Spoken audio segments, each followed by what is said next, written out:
perspective, Joseph, and for the sake of our audience this morning, Yes. the law is very clear.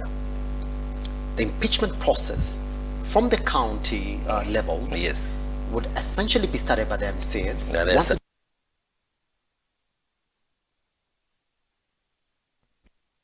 to that, the senators will sit down Yes. and essentially audit that impeachment process Motion, yes. based on law. What have they presented? Is this essentially what the law states is in accordance with the law? If they feel that indeed it is not in accordance with the law, or there is no proper evidence as why a certain governor has been impeached, then and only then would they make their pronouncement. You like to think it is a bulletproof process. Yeah. The Constitution has been fenced it. It's not like once the MCAs impeach you, then you're out immediately. No. The senators are there as well to look at you.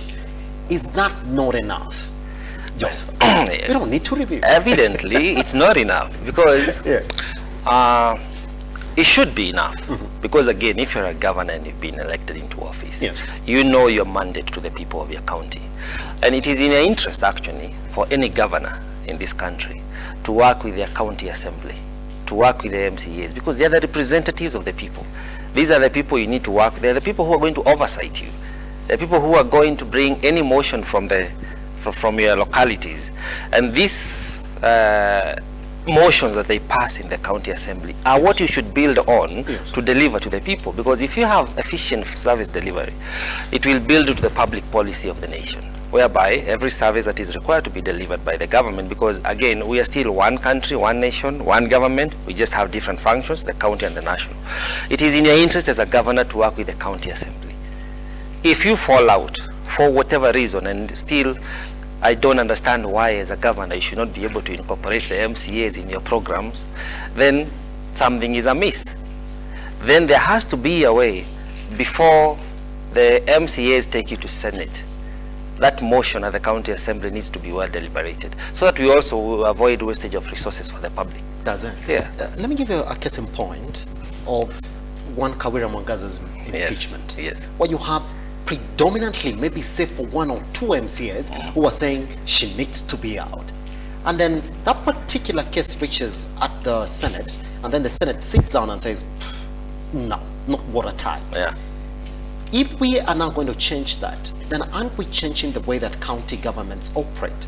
What you're saying there, Joseph, is that every other governor should work properly with the MCAs, make sure that they are in line with whatever it is that he or she wants to implement. Now we're saying we need protection, but you're well protected. Joseph, what protection do you need as a governor? I mean, the senators are there.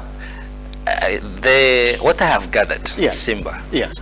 of late, because you know we just 1 year into government. That's it. And there was a lot of hope, expectation and promise, both from the governors and the MCAs. Even them, as they campaigned, they had their own manifestos to their electorate. A lot of people do not understand the functions of an MCA vis-a-vis of the governor. That's it. The initial dispensation, the first governors who came into this devolved government, they really worked together with the MCAs. And MCAs were seen to be launching projects, yet they do not have a budget.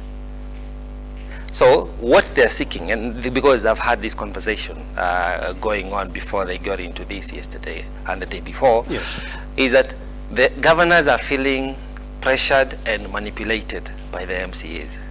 If you don't give us this, remember there was a promise on the World Development Fund. That's it.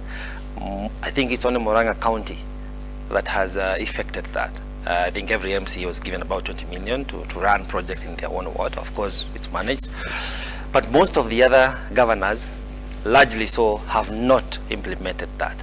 And what the MCAs are agitating for is ability to function and to work for their communities, to launch projects. So now the governors are saying, but that is not your responsibility by law.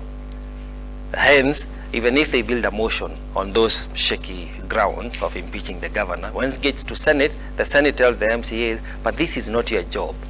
This is the governor's job. So we have to have proper definition of roles so that you'll know who is overstepping and when. Again, it is in your own interest. It's just a call for wisdom as a governor. Put your house in order.